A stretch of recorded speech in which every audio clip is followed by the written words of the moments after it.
Good afternoon, ladies and gentlemen. We bring you greetings from Richmond Media, UK. But Richmond Media wants to extend our greetings to each and everyone around the world. Beloved, today is another special, brightest day that the good Lord has given to us, and we need to be glad and rejoice in it. Today is another episode of our health discussion. And last week, as we started from how to prevent ourselves from fibroid, so preventive measures of fibroid, part 1. Today, we are going to talk about how to prevent ourselves from fibroid, part 2.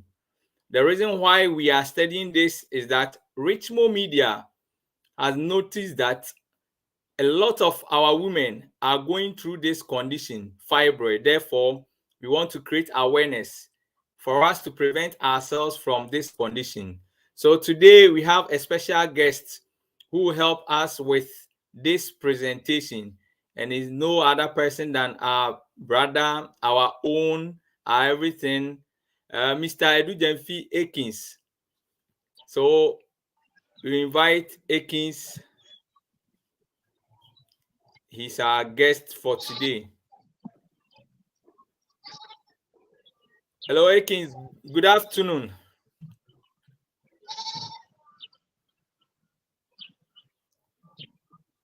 Hello, good afternoon, George. Yeah, please, how are you Good doing? afternoon, George. I'm doing good, and you? By His grace, I'm highly favored. Okay, thank God. Thank God. Okay, so Richmond Media viewers and listeners, this is our guest, Mr. Adu-Gyamfi Aikins. Mr. Adu-Gyamfi Aikins, Richmond Media's viewers and our listeners are ready for you.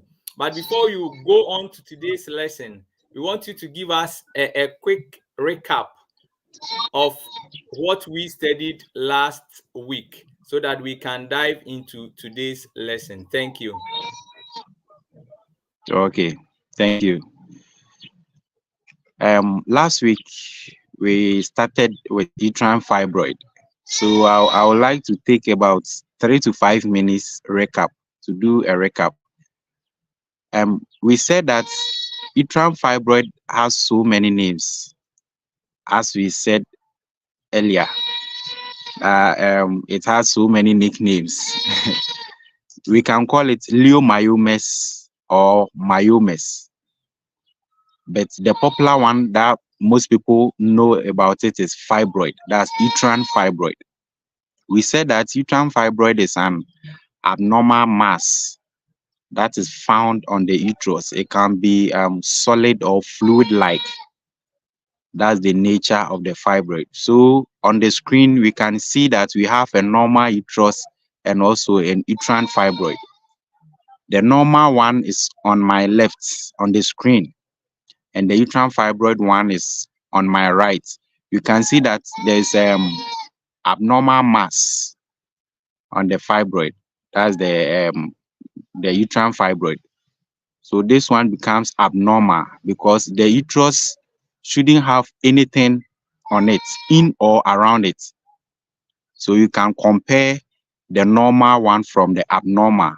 You can see that there's fibroid on it, and that becomes the abnormal. Okay, so we also learned about the risk factors. And the fibroids, it can be 1, it can be 2, or also multiple. We can have as many as 10, 15, 20 myomas or fibroids on one uterus. So as the picture depicts.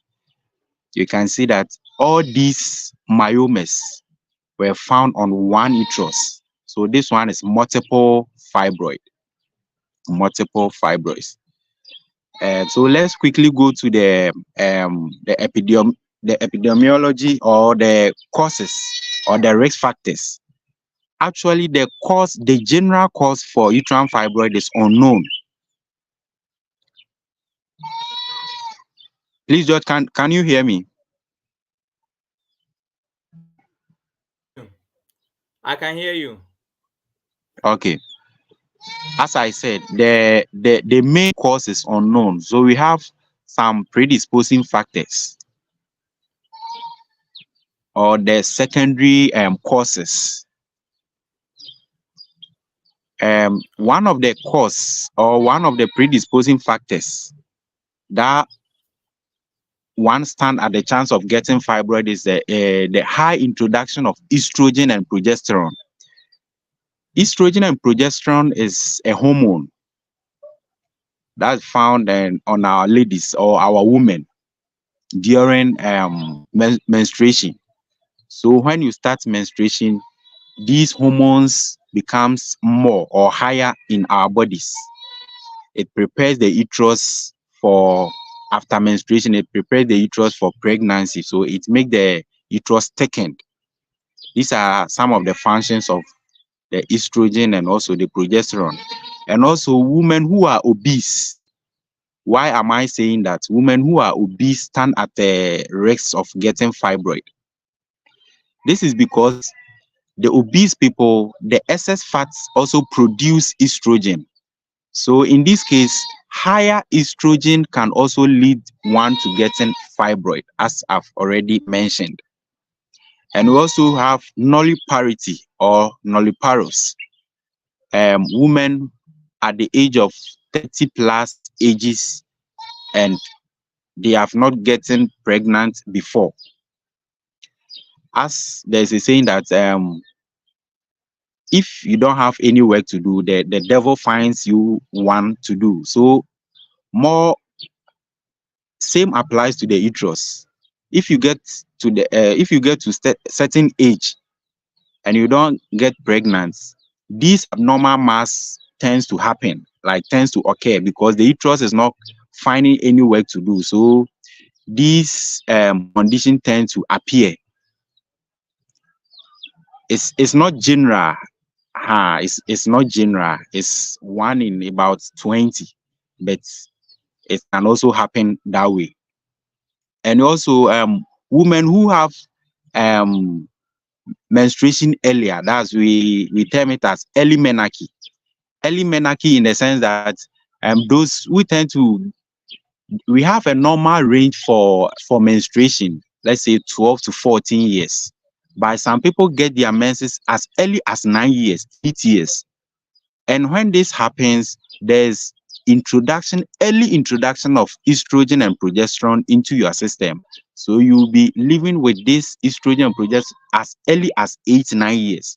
So you tend to get this condition as high increase of these hormones tends makes one at risk of getting uterine fibroid. So these are some of the predisposing factors or secondary causes to fibroid. And also if someone is having hypertension and also diabetes, if you have hypertension, you also stand at risk of getting uterine fibroid. This is because if your blood pressure is elevated, it causes the smooth muscle to injure or to injury. And when your smooth muscle is injured, there's a release of cytokines. These cytokines release makes one at risk of getting fibroid, same as diabetes. So if you know a woman who is HPT patient or hypertensive patient or diabetic, you have to educate the person to take her medication seriously so that the pressure will always be down, so that it will not complicate by the person getting fibroid. So these are some of the predisposing factors of someone getting uterine fibroid. you for the thank you for the recap for us to be aware that yes, indeed, it's not as you said, not everyone who has attained the 30s can get, but in averagely there's a risk, and therefore it means we Yes. need to be mindful of our entire lifestyle and how we conduct ourselves. Thank you. So Yeah. we want to find out what are some of the clinical manifestations or presentations that can help an individual to identify that, hey, I'm about to develop fibroid or I'm at risk of having fibroid? What are some of the presentations or clinical manifestations a woman might or likely to present? Thank you. Okay. Thank you. Some of the clinical manifestations. The funny part is mostly most of the women when they get this fibroid at the early stages, they are asymptomatic. Asymptomatic in the sense that these symptoms will not manifest. Yes, these symptoms will not manifest. So it's funny and also deadly because you will not see any symptoms. But others also experience pelvic pain because some of these fibroids develop and also to the extent that it will be obstructing some of the organs around the pelvis. So it causes pelvic pain. Yes, and some also experience anemia because it will also be collecting blood. It also have blood vessels, so it also collect blood from the body, and it uses blood to grow or to make larger or bigger. Yes, so by collecting blood from the body, someone can also experience anemia, and there's also dysmenorrhea.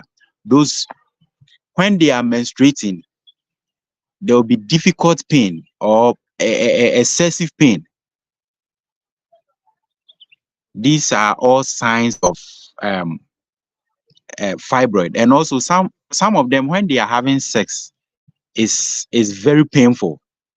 So if you're having sex and you are always feeling pain, sex actually shouldn't be as painful as fibroid, as if you have fibroid. Sex should be smooth after romance or everything. If the woman is wet and all that, it should be smooth. But in this case, if you're having sex and you feel pain, then you have to be mindful of fibroid. And as I've already said,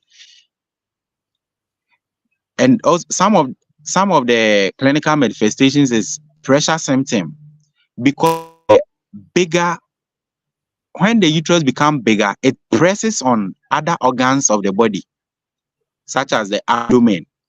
So the lump in abdomen, so it will press the abdomen, and that is a pressure. It can when it presses the abdomen like that, it can cause constipation, intermittent intestinal obstruction. All these are the pressure on the abdomen caused by enlarged fibroid or enlarged leiomyomas. And there's abdominal distension. There's this case that we experienced at my workplace.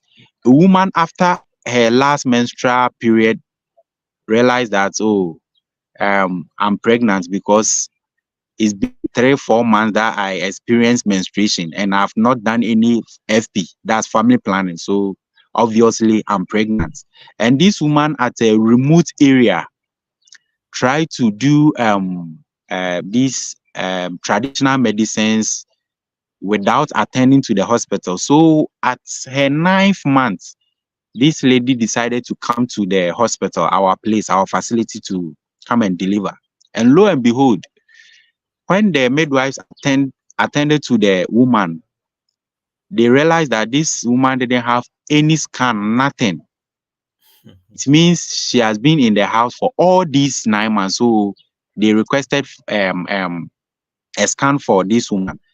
And when the scan came, we realized that it was not pregnancy, but rather a huge uterine fibroid, 3 of them, a bigger one. So it made her abdomen very big, like someone is pregnant.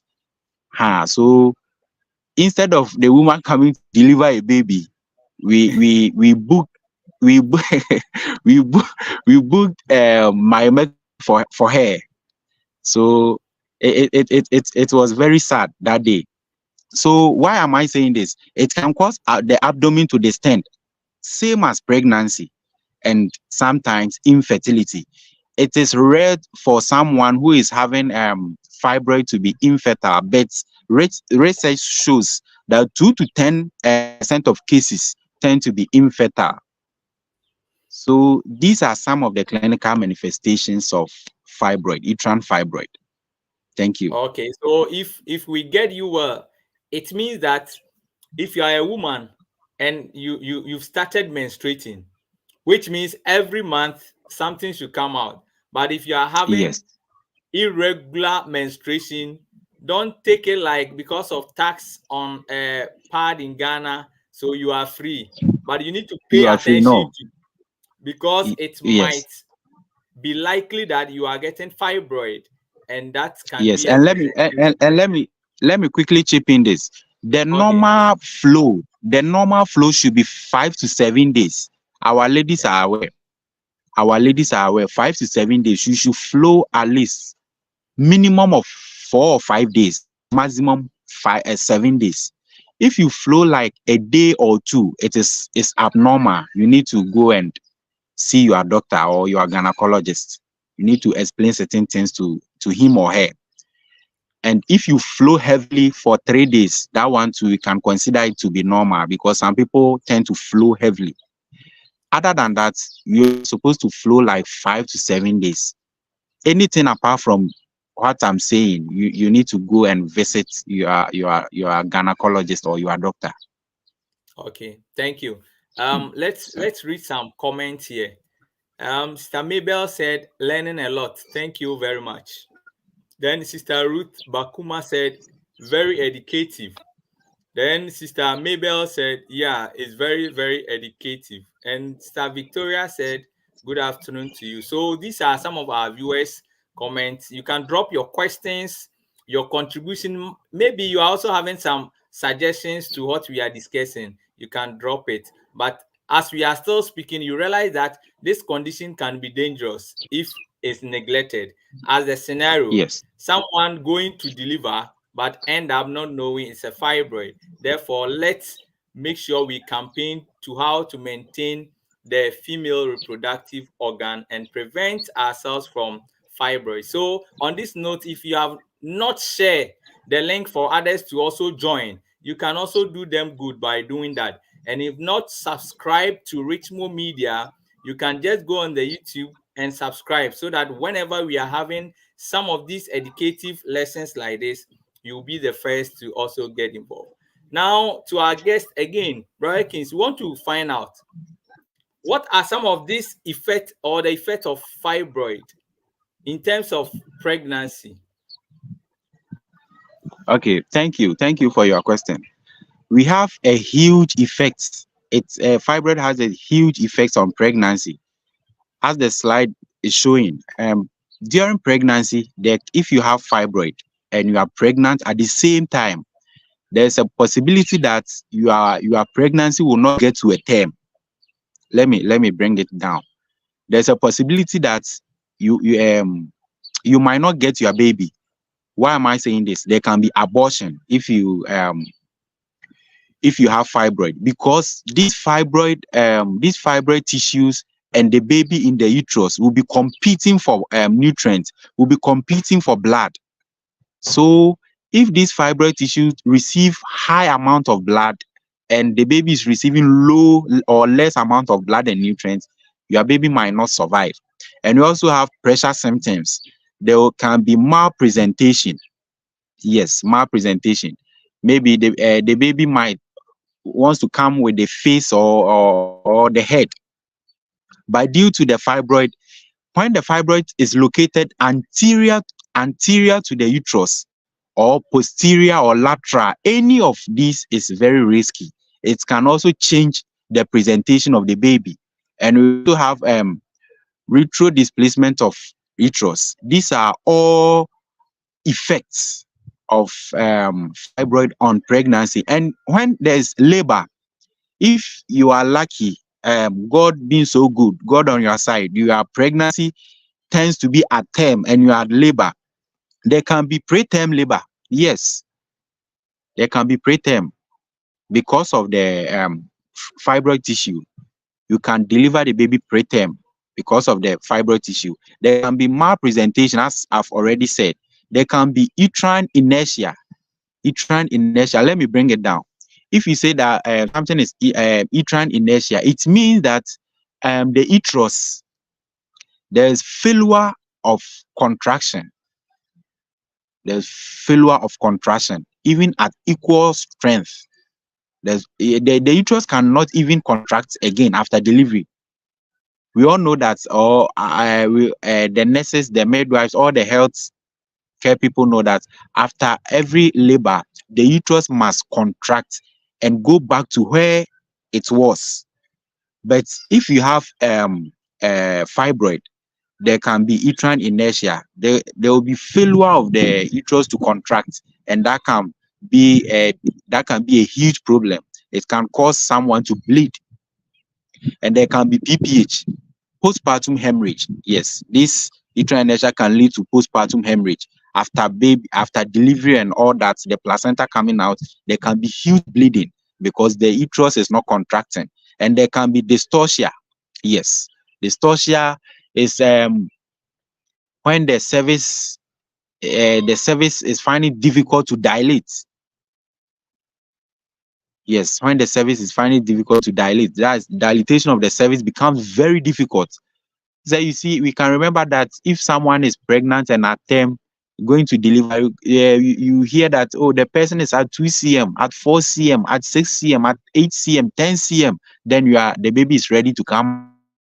Is the cervix dilatation. But if someone is having fibroid, it's difficult for the person to have cervix dilatation. Yes, that's the labor part. And the puparium, there can be inversion. There can be puparial sepsis, infections after delivery. So fibroid is very dangerous condition that our ladies should have a critical look at it. So that's my answer, George, for effects, fibroid effects on pregnancy, labor, and also puparium. Thank you for this in-depth, which means that as we've categorized it, it means if you are a lady and you do not pay attention, and now what happens is that you conceive, it means the fibroid will compete with the fetus. Yes. And that is what you've taken us through. And if you don't pay attention to it, and let's say you enter into term, that is the delivery time, there can be a problems also there.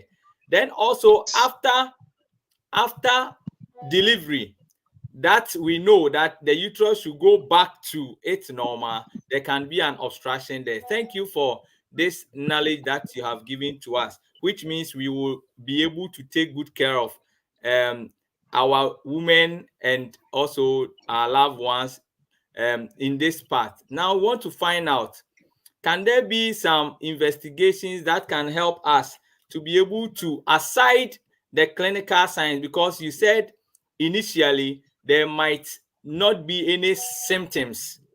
So if there are no symptoms, as whatever you are mentioning, I'm not having the woman is not having the irregular menstruation or bleeding, painful menstruation and the rest. Can I, as a woman, walk in any place to do some investigations? And if yes, what are some of the investigations that we can do? Thank you. Thank you, George. Some of the investigations, clinical investigations, someone can do is uterine ultrasound. Ladies can go to any nearby hospital or any laboratory investigation department to do ultrasound. This ultrasound will define the lesions and the classification with distal shadow in old fibroids. So you can do ultrasound. The sonographer will bring the results out and maybe teach you or give you an in-depth of what you have just done. Are you having fibroid? If yes, the size of the fibroid, is it small? Is it one? Is it two? Is it multiple? How is it like? Yes, the ultrasound, the uterine ultrasonography can give you an insight to that. And we also have a hysteroscopy. It can give you the submucous fibroid. We will get to types of fibroid. This hysteroscopy will gives you the type. Are you having the intramural type, the subserosa or the submucosa type of fibroid? And we also have MRI. The MRI is the most, if you do MRI scan and it shows that the fibroid is at this length, is at this site, is it in posterior, is it anterior, is it left lateral or right lateral to the uterus? The MRI gives you the correct size of the fibroid and also the number. Is it one? Is it two? Is it more? Yes. So MRI too can gives you the condition. So we have ultrasonography, we have MRI, and also hysteroscopy. Yes. So these are some of the clinical investigations or diagnostic investigations that will help add to the clinical manifestations for someone to get to know that, no, I have fibroid or I'm developing fibroid. Thank you. Okay. Someone is asking a question before we move on to the next treatment option. She said, I started experiencing abnormal menstrual cycle 6 months after my third born. Yeah, 6 months after I delivered my third born. Can it be a sign of fibroid? That's a question for you. Okay, thank you. Abnormal menstrual cycle. The menstrual cycle shouldn't be abnormal. Sometimes change of environment, change of let me put it that way. Change of environment can sometimes changes your menstrual cycle. Is either +2, -2, +1, or -1, but it will not change it entirely. Like maybe you are bleeding for 5 days to 7 days, later it changes to 1 day or 2 days. That one is abnormal. So I think my dear lady, the one who asked the question, I think the best answer should be that you should go and see a gynecologist, or better still, go and do a scan. If it's not fibroid, it can be a different condition. It can be adenomyosis or endometriosis. Either of these can also prompt someone to experience this abnormal menstruation. You get to adenomyosis and also endometriosis, and all these conditions are not good. So I think the best thing is to go and see your gynecologist, or better still, get to any lab and do a scan, ultrasonography, to see what exactly is actually causing that. Okay, thank you. So, Thank you. Sister Mabel, as our guest is saying, so there are so many factors that can lead to changes in your menstrual cycle. So either she mentioned about the change of environment, even your diet, what you Yes, eat, yes. your And emotions. also, If yes, some particular month you are into a sad mood or you are into a yeah, happy mood, your emotions can yeah, have influence on your cycle. So, and at on your times too, cycle. if you are even anemic, your HB is very low. There are some times that you are due to menstruate, but it will not come, because the body is also compensating that the small amount of blood within you, you will not let it also come out. So above all these factors, what can also prove to it is that to see the gynecologist or do the scan also to confirm that I'm having this all of a sudden abnormal menstrual cycle. What's the scan also saying? And per interpretation, it can help to prove further because this is internal. You cannot see with your eye. Else, we can look at your hand and say, oh, yes, it's fibroid. But this, because it's internal, the advice is good. Do the scan, see a gynecologist for proper interpretation. Thank you.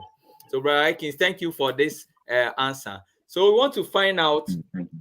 what are some of the treatment options, general treatment options for this condition that we are discussing. Thank you. Okay. Actually, our place, the most likely treatment is surgery. And let me chip in this. When the myoma or when the fibroid is small, less than 2 centimeters or 2.5 centimeters, some people tend to take in George, this our local drugs. What's the name? Traditional medicine. They collect some leaves, blend it, and be taken with the aim of the fibroid shrinking. I don't have much knowledge about that because I'm not into traditional medicine or herbs. Yes, let me put it in that way. I'm not into herbs or those stuff. But um, if you can give us the picture, some of the fibroid tissues, some tend to be as big as my head, very big. And this, when it reaches that level, I'm not sure any drug or any herbs can shrink it off like just like that. So here, yes, thank you for the picture. Let's see. This fibroid tissue was taken off at my workplace, and um, I'm at theater as well, so I scrubbed for this case. I'm not sure any herb or any drug can shrink this kind of fibroid. If it can be, maybe the smaller ones. Yes. So here, the treatments or the management mostly are as surgical. And surgical, we have two types of surgery for this. We have hysterectomy and also myomectomy. Let me go one after the other. When we when we talk about hysterectomy is take off all the uterus with addition uterus fibroid tissue. Yes.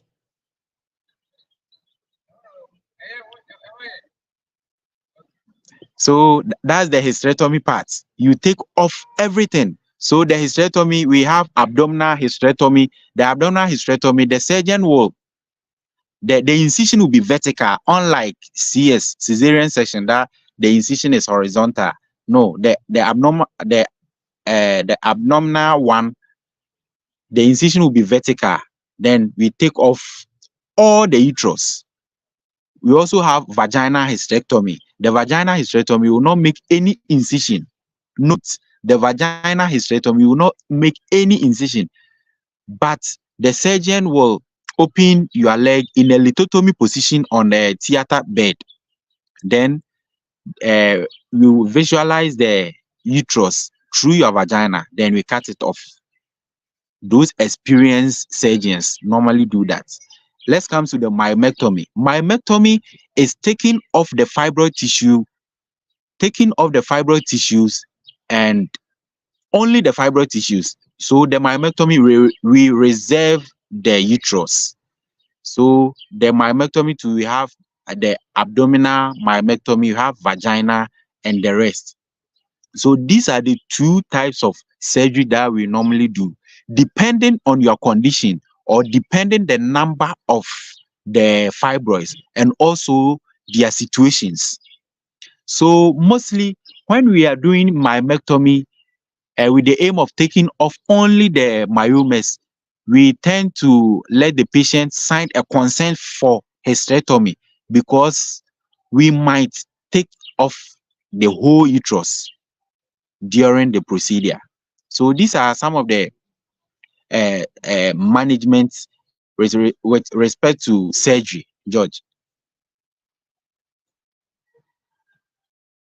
Okay, so um, viewers and listeners, this is where we don't want our And listener, yeah,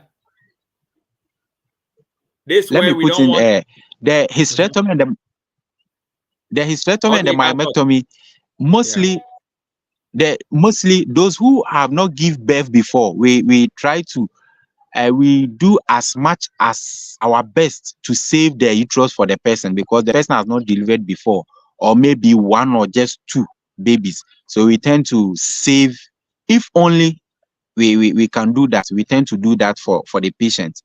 And those with maybe their menopausal stage, they will not deliver again because they are at their menopausal stage. That one, if the fibers are many, we tend to do the hysterectomy. We tend to take off everything. Thank you. Okay. So thank you. So our cherished viewer and listener, this is where we don't want you to reach as a woman walking without a uterus just because of fibroid, as a woman walking with just these abnormalities. That is why we've taken it upon ourselves for you to know that fibroid is at the rise among women now. And if you are not careful, you end up into this with the idea that you are going for delivery, not knowing it will be fibroid. Therefore, let's pay much attention to our health, especially our reproductive health, so that we can escape some of these conditions and we will walk with our uterus intact, but not our uterus being removed completely. So, Brother Aikins, we thank you. So, how can we also continue with some of the preventive measures of this condition? Thank you. Okay. Okay. Thank you. I think um, this is the center of our presentation, Exactly. and I want our listeners to take much attention on these preventive measures. We have certain kinds of food that our ladies or our women should refrain from it. They shouldn't even go nearby, because it can also predispose them to getting the fibroid. So we will advise our women to eat a low fat diet and also a high fiber diet, including more whole raw foods. Yes. These kinds of food helps, because it will not predispose you to getting fibroid. And also we also encourage them to eat more fruits, vegetables, to ensure regularity in bowel movements, to excrete endotoxins, that's the used estrogen. Because when these used estrogens, like they are stored, so it should be come out, it should come out naturally. So if it's stuck in the body, that's where you have high level of estrogen in your body, causing or helping in fibroid generation. So our ladies should eat more fruits, vegetables, so that they will have free bowel movement to excrete all these endotoxins, of which use estrogen as part. And also they should engage in exercise. Exercise in the sense that, if you can remember when I was saying the factors, the predisposing factors, I made mention of obesity.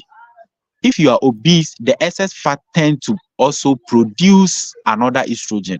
So if you exercise a lot, that fatty cells or the fatty tissues tend to burn down. Yes, so that you will not be predisposed to getting fibroid. And also we should drink a lot of water. A lot of water. We should drink a lot of water, and also refrain from these emergency contraceptives. We term it as emergency. We shouldn't take it more than 2 times in a year. Yeah, afternoon. We shouldn't even take it more than 2 times or 4 times in a year. It's emergency contraceptives. These contraceptives are estrogen pills or progesterone only. If you one can read on some of the leaflets on these emergency contraceptives, it reads like estrogen only pill, progesterone only pill. That means you are increasing the estrogen and progesterone, which is already in your system or already in your body. You are just increasing it, and this increased will tend to be a fibroid for you, or will predispose you to getting fibroid. And we must also try as much as possible to you should have enough rest and sleep, because these estrogen, progesterone are sleep maintaining hormones, and these hormones need sleep in order to do their work of repair and also rejuvenation. So we can encourage them to get at least 6 to 8 hours of sleep at night, so that these hormones can work properly. And also walk at least 1 hour early, 1 hour daily. That's the exercise. And this exercise also reduces stress. This exercise also reduces stress, which blocks out excessive estrogen. We shouldn't be overstressed. If we tend to be overstressed, these hormones tend to increase, like they releases more. So we should find our way out of resting and also sleeping at the required hours, 6 to 8 hours, at least 6 to 8 hours a night. It will help in managing the hormones that tend to increase fibroid. And also practice deep breathing. If we are not doing anything at our leisure time, we can also do the deep breathing exercise. All this also helps. So these are some of the preventive measures that we can talk about, George. Thank you. Thank you for your time.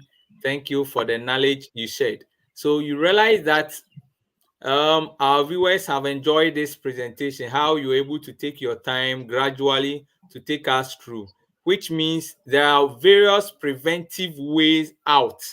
And if we are able to stick and adhere to these changes, we will be likely to escape. We have some people who have the contraceptives like their water. They'll continue to drink it morning, afternoon, evening. Yes. But you might escape pregnancy.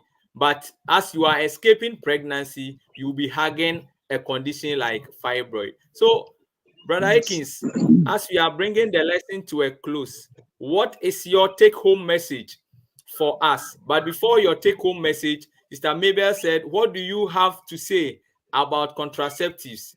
Because to the best of my knowledge, some amount of estrogen is present in some of them. And I think that is what Brother Aikins said, that we need to be careful. And as you take contraceptives, that's why we are saying you escape pregnancy, but you are likely to have a hormonal imbalance. And if you are not able to get a fibroid, there are other hormonal imbalances that these contraceptives can welcome you with. Thank you.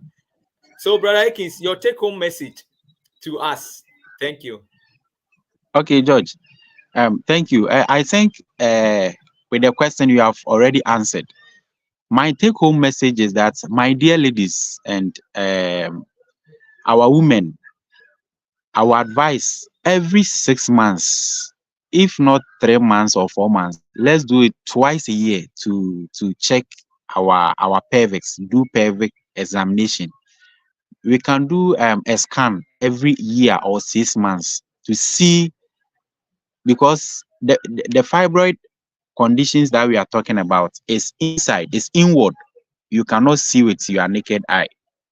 It's not on the skin that you can see with your eyes. It's inward. So I will advise every lady to, at least, if not 6 months, every year, to do a scan to see whatever is happening in the pelvis. Yes, and also with the contraceptives, you shouldn't be taking it too much. As brother George said, you shouldn't be taking it too much. If we want to engage in sexual activities, we have other means, wearing of condom, Because if you are taking the contraceptives, it's with the aim of not getting pregnant. So why not let your man or you, the woman, put on condom? That one is safer, because that one, um, the sperm will not go inside for you to take contraceptives, and also you also dodge UTIs, that's urinary tract infections such as gono and other stuff. So I think with the contraceptives, it's even written on the leaflet that it shouldn't be more than 2 in a year, because some of them have plenty estrogen and also progesterone on it or in it. So you should refrain from that. At least once or twice a year is okay. And we should try as much as possible to visit the hospital or the those ultrasound for our pelvic sonography, see whatever is happening there. So if you do the scan, or if you do the scan and there's maybe a fibroid generation, you know that, oh, it's early days yet, you can do something about it. We have medications and other stuff. If the, as I already said in the presentation, if it's less than certain centimeters, even the surgeon will not advise you to come for surgery, because it's very small, it's very tiny, that if you open the possibility of bringing all those fibroid tissues out is hard. So if you get those those labs, laboratory investigations, if you normally do it, you see whatever is happening there. Yes, so we should try as much as possible to do it once or twice in a year, so that you know whatever is happening. Thank you, George. Thank you, Brother Aikins. God bless you. Richmond Media, thank you very much for your knowledge that you shared with us. And our viewers and our listeners, what we are saying is that your health is our concern, but not anything. As an individual, as a cherished viewer, take your health and let it be your responsibility. Try to also tell someone about the knowledge you've shared here. You can be a male watching us. Try to ask your wife, your sisters, and find out if some of these things that we are saying applies to them. And proper investigations will help us to be able to identify this condition. Note that when you do abdominal scan and they are saying it's not fibroid, there might be other uterine problems, but because we are focusing on fibroid. But in all, when you are able to detect it early, you are able to get a good outcome in a quicker way. But if you delay in its identification, that's where you will delay in its treatment. So we want to thank you all for your lessons, your listening ear, your bundles, your credit that you have wasted on us today. So next week, God willing, same time, there will be another presentations or health discussion that will come to your doorsteps from Richmond Media. So until then, God bless you, our guest, Brother Aikins, and God bless you, our viewer. God bless you, our listener. Same time next week. Bye-bye. Bye-bye. Say